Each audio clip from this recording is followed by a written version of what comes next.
Bom dia. Delícia de dia, né? Tá um dia maravilhoso mesmo. Bem inspirador, né? Pra gente conversar essa manhã. Não sei como acharem. Fica melhor.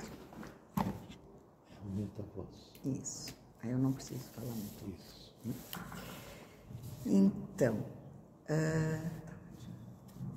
nós, nessa manhã, vamos conversar sobre na verdade, o item 37 em diante do nosso livro A Gênese, no capítulo 1, que fala sobre os caracteres da revelação espírita. Eu sei que vocês, pelo menos na sua maioria, e nós já sabemos muito, né? Assim, na questão de que o Espiritismo, a doutrina espírita, trata da reencarnação, né, como um dos pontos básicos. Porém, nós também sabemos que existem muitos dos nossos irmãos que ainda não compreendem a razão da reencarnação. Não sei vocês, mas eu já ouvi de muitas pessoas, por vezes, que essa coisa de reencarnar ser que nem bolinha de ping-pong que vai e volta, né? Não tem muito sentido. E aí, o que nós temos para dizer para eles sobre essa questão? É muito interessante nós percebermos, então, que no item 37 em diante desse capítulo 1, a espiritualidade, juntamente com Kardec, vem nos dar uma clara explicação sobre esse conteúdo. E aí ele nos diz assim: tirai ao homem o espírito livre, independente, sobrevivente à matéria, e fareis dele uma máquina organizada, sem objetivo, sem responsabilidade, sem outro freio que o da lei civil, e próprio para ser explorado como um animal inteligente. Vejam que palavras fortes, né? Se você tira do homem a percepção de que a vida continua, que nós somos muito mais do que o que estamos aqui, o que nos resta? Ou fazermos tudo o que desejarmos, independente das leis dos homens, né? Por quê? Para que eu vou me frear se a vida é só isso? Por que eu não vou querer, podendo, fazer tudo que me vier no pensamento, se depois tudo acaba? E pior, né? Pode acabar daqui a um segundo, daqui a um dia, um mês, um ano, 30, 40, 50, 90 anos. A gente não sabe.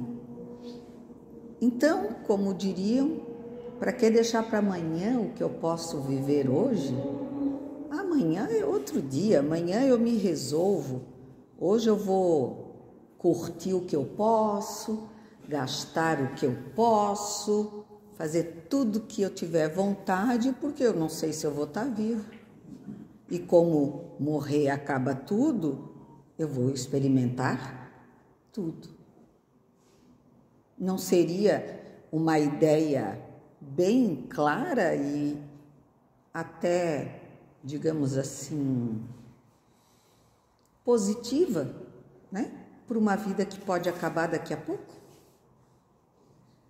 Pois é esse um dos maiores convites à nossa imperfeição.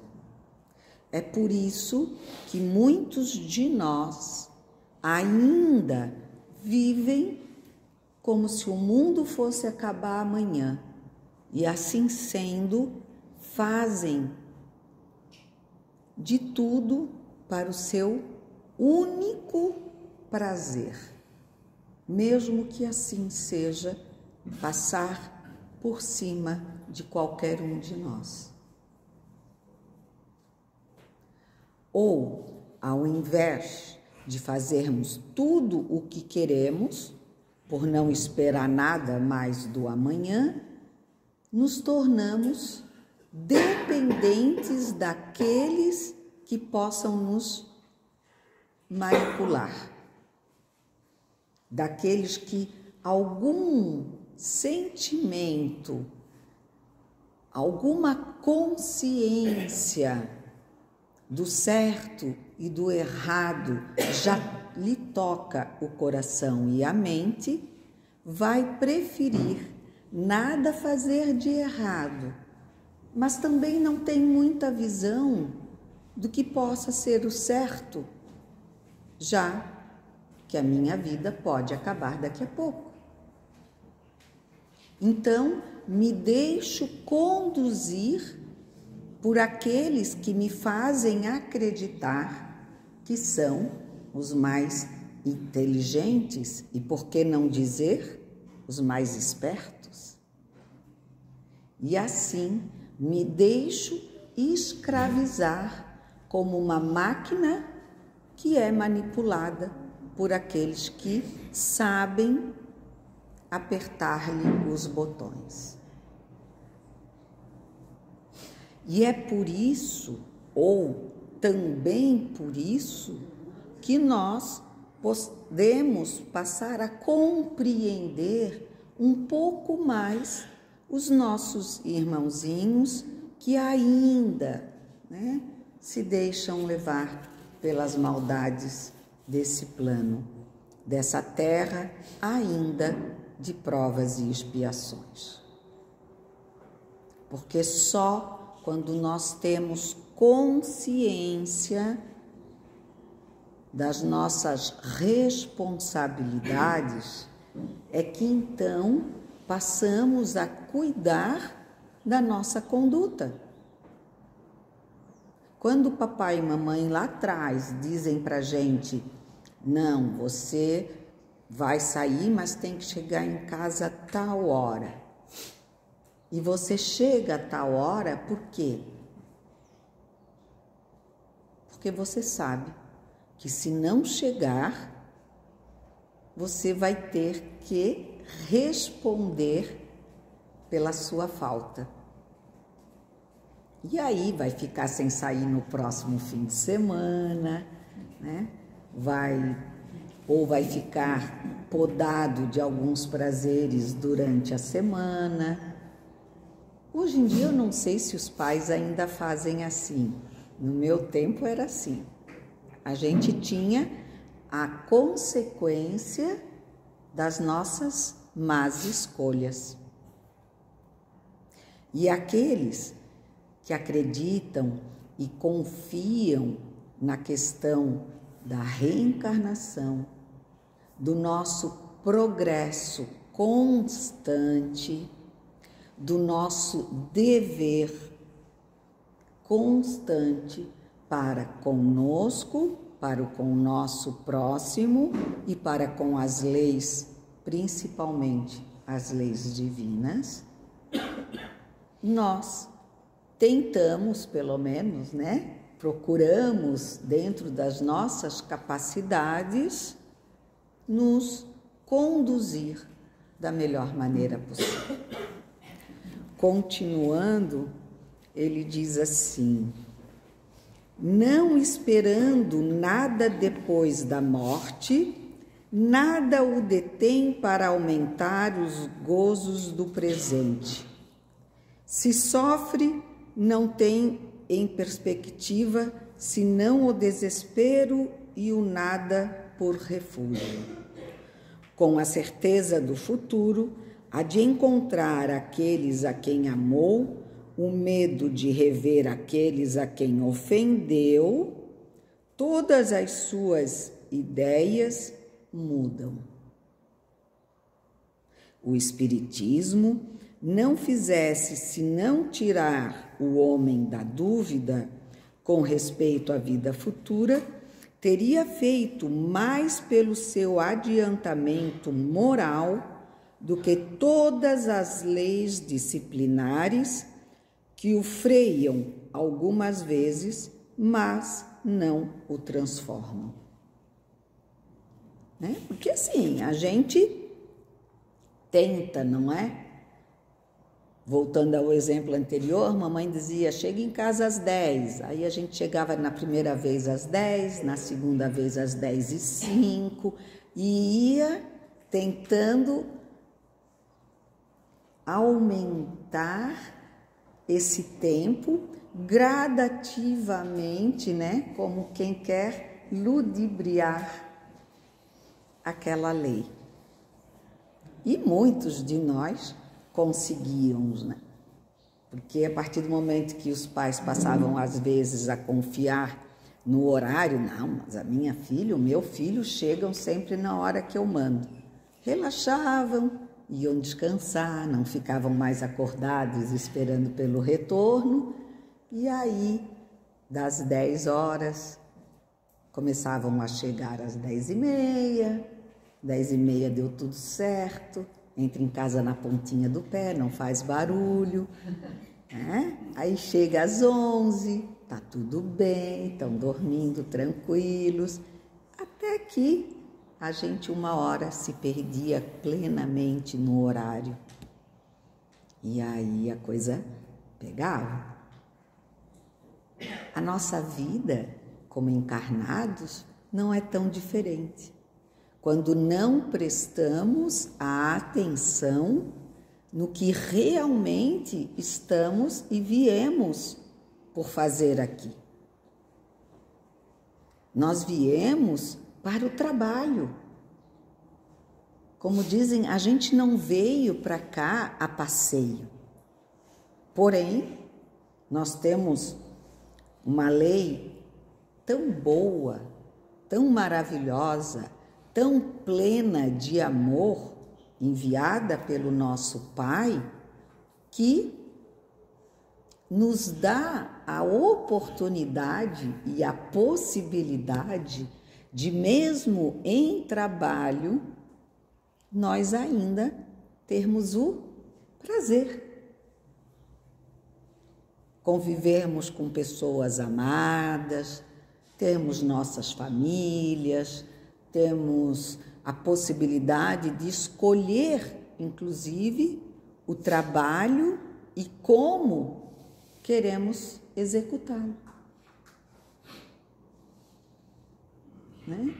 Porque Deus, ou o nosso Pai, ou esta inteligência suprema que nos criou, Ele usa do tempo e do amor para nos ensinar.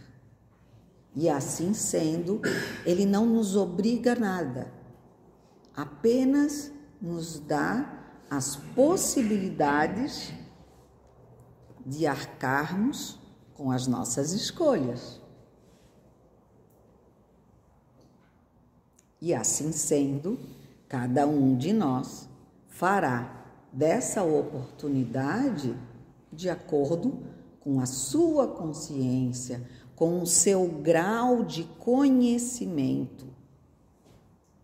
Porque também se faz e é muito necessário que tenhamos não só a visão de que tudo continua, que aqui é apenas um intervalo de estudo, né?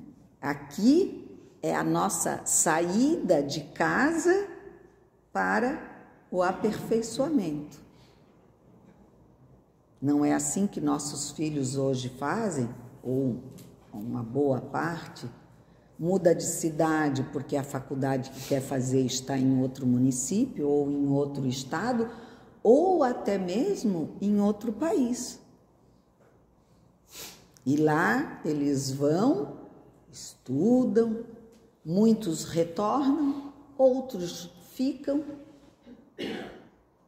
E não é diferente do que nós fizemos ao vir para essa escola. Eu não digo universidade, porque nós ainda não estamos nesse patamar espiritual de estar frequentando uma universidade. Estamos ainda na faixa, acredito eu, ali do ensino infantil, né? Que agora mudou os nomes, mas, enfim, lá nas primeiras séries do aprendizado. Mas não significa que seja menos importante do que a faculdade, a universidade, que nós queremos um dia poder estar, né? Então, vejam, tudo é muito bem realizado pelas leis divinas. A questão é podermos plantar em nós, né? Regar em nós mesmos esta consciência e procurar, da melhor maneira possível, oferecer um pouco da água, do adubo, quem sabe, para auxiliar as sementes do amor e da transformação no coração dos outros. Nós podemos oferecer, impor jamais, porque não é este o ensinamento que o nosso Pai nos traz. Ele não nos impôs e não nos impõe. Ele apenas nos coloca a vivência e nós a utilizamos da maneira que e quase sempre que desejamos.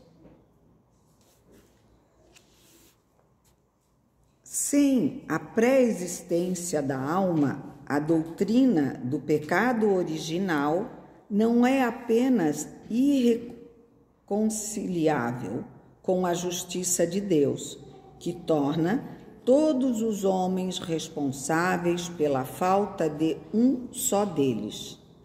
Seria um contrassenso, entanto, menos justificável que, segundo essa doutrina, a alma não existia na época a qual se pretende fazer remontar a sua responsabilidade. Então, assim, outra coisa que, se nós usarmos da nossa inteligência, né, do nosso conhecimento ou do que nós temos à nossa disposição da ciência, nós podemos ver claramente que aqueles que pregam, né, o pecado capital, aqueles que um Adão e uma Eva que erraram e por isso todos nós estamos pagando, não corresponderia à justiça divina. E muito menos a ciência, né, do conhecimento. Porque ninguém pode ser responsável pelo erro do outro. Mesmo tendo influenciado esse outro, que nos caberá daí a nossa porção de contribuição, da nossa responsabilidade, mas o outro fez o que fez porque quis. Mesmo por inocência, mesmo por falta de conhecimento, ainda assim poderia dizer não. E se não disse, e se tinha pouco conhecimento, só vai compreender isso a partir do momento que sofra as consequências do seu ato, do seu pensamento. Do contrário, se ficar tudo na mesma, já foi lucro. E aí ele vai continuar achando que aquele caminho estava certo.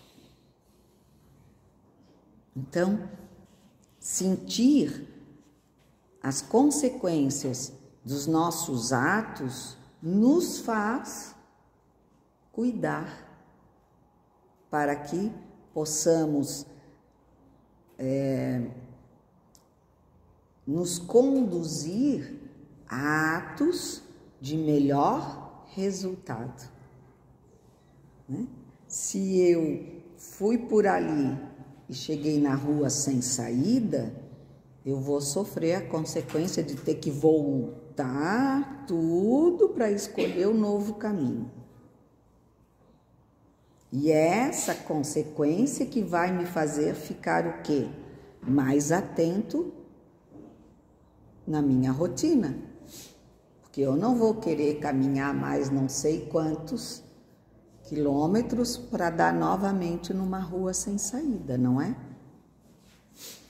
Então, vejam como a conscientização, a lógica, ela é natural. É tudo muito claro quando nós usamos o aperfeiçoamento, o conhecimento, as boas armas da mudança, que são elas: o estudo, a leitura, procurar o conhecimento que temos em nossas mãos. E não estou falando isso unicamente sobre a doutrina dos espíritos, que já seria o todo, porque nela nós temos a ciência, a filosofia e a religião. E sendo assim, nós cobrimos toda a gama, né, de informação, de apoio, de segurança que necessitamos para caminharmos com certeza de estarmos no melhor trajeto. Mas, para aqueles que ainda não estão preparados para todo o conhecimento que essa nossa filosofia nos traz, que essa ciência nos prova, que essa religião nos liga, que pelo menos então estejam atentos às provas cabais da ciência humana que nos mostram efetivamente qual a melhor maneira de agirmos, levarmos e contribuirmos com a nossa vida nesse plano. E aí tem muitas opções, né?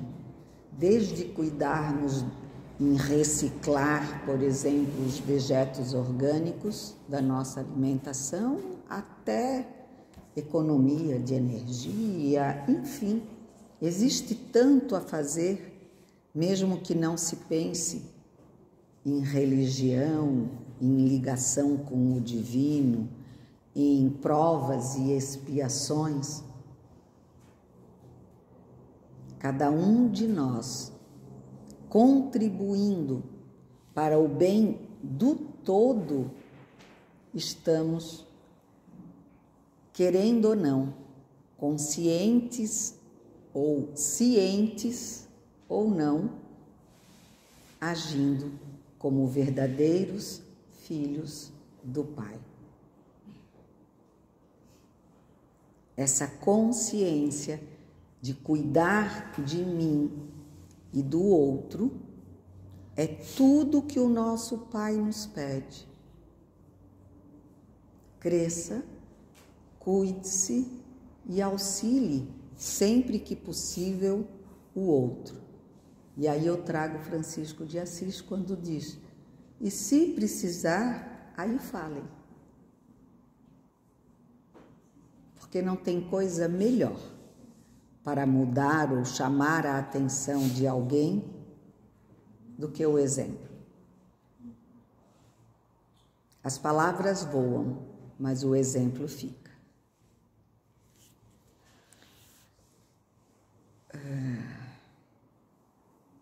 Deixa eu voltar aqui. Com a pré-existência, o homem traz, em renascendo, o germe de suas imperfeições, dos defeitos de que não se corrigiu e que se traduzem por seus instintos naturais, as suas propensões a tal ou tal vício. Está aí o seu verdadeiro pecado original, do qual sofre naturalmente as consequências, mas com a diferença capital de que suporta o castigo das próprias faltas e não as de outrem. E esta outra diferença, ao mesmo tempo consoladora, encorajante e soberanamente equitativa, de que cada existência lhe oferece os meios de se remir pela reparação e de progredir, seja em se despojando de algumas imperfeições, seja adquirindo novos conhecimentos. E isso até que, estando suficientemente purificado, não tenha mais necessidade da vida corporal e possa viver exclusivamente a vida espiritual, eterna e feliz. E não é isso que nós almejamos? E em 2 parágrafos, praticamente, nós temos toda a conduta que precisamos ter para alcançá-la. E toda o caminho para chegar até ela, que é amar a Deus sobre todas as coisas e ao próximo como a si mesmo. Parece às vezes tão distante de nós, mas em outras oportunidades parece que está ao alcance de nossas mãos. Porque ser bom não é tão difícil quanto nós imaginamos. É apenas um exercício diário de lembrar que somos responsáveis por todos os nossos atos e procurar melhorá-los dia a dia, através do tempo e do amor, sem desespero, porque nós vamos chegar lá. Alguns talvez demorem um pouco mais, outros talvez cheguem bem antes de nós, mas todos chegaremos. E o que importa é chegar. Ser o primeiro, o último nunca vai ter, porque vai estar sempre alguém chegando, né? Mas enfim, não muda nada. O prazer de estar aonde estaremos é o que vai nos contar. Nós não precisamos competir com ninguém. E esse é um dos males da humanidade. O querer estar sempre em primeiro lugar. E o pior, a gente quer ser o primeiro diante de pessoas tão deficientes quanto nós. O que me adianta ganhar de alguém que é tão inferior quanto eu? Para quê? A minha vitória vai ser a hora que eu estiver nesse equilíbrio onde eu não necessite mais da vida corporal. É isso que eu tenho que vencer. Vencer a mim mesmo, as minhas necessidades, as minhas falhas, aos meus vícios. Mas sem desespero, né?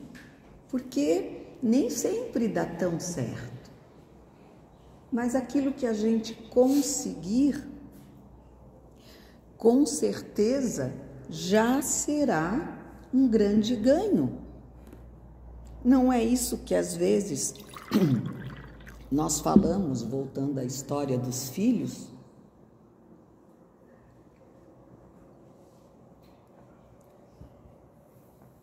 Eu agora já estou na fase dos netos, né? Mais fácil falar na fase dos netos, que no primeiro rabisco numa folha de papel ou na parede de nossas casas, a gente olha para a criança e diz: ai, que lindo! Mesmo a gente não entendendo nada. Que é isso? Ah, é a mamãe, é a vovó, é o vovô. Ah, que bonito que tá o vovô e a vovó. História, não é? História e não história, porque na verdade ela fez ou ele fez da maneira que conseguiu expressar e a gente aplaude. E sabe por que a gente faz isso? Ah, porque a minha mãe fazia comigo, porque minha avó fazia comigo, a minha bisavó fez com a minha mãe. Mas sabe quem foi o primeiro a fazer isso? Aplaudir todos os nossos acertos, mesmo que tortuosos? O nosso Pai. E pela inspiração que Ele em nós deixou, nós tomamos as mesmas atitudes. Há milênios de anos, continuamos a repetir o tratamento de amor, de confiança e de certeza na nossa vitória que Ele nos deu e nos dá a todo instante. Ele não nos aponta os erros, mas aplaude sempre todos os nossos acertos. Obrigada a todos, que possamos lembrar efetivamente, sempre, desse amor incondicional de nosso Pai maior e usar do seu exemplo para agirmos o máximo dentro das nossas condições com esse mesmo amor, pelo acerto daqueles com quem convivemos e conosco mesmo, e não pelas nossas falhas ou pelas falhas dos nossos irmãos. Um bom dia a todos e a minha gratidão por mais essa oportunidade. Que assim seja.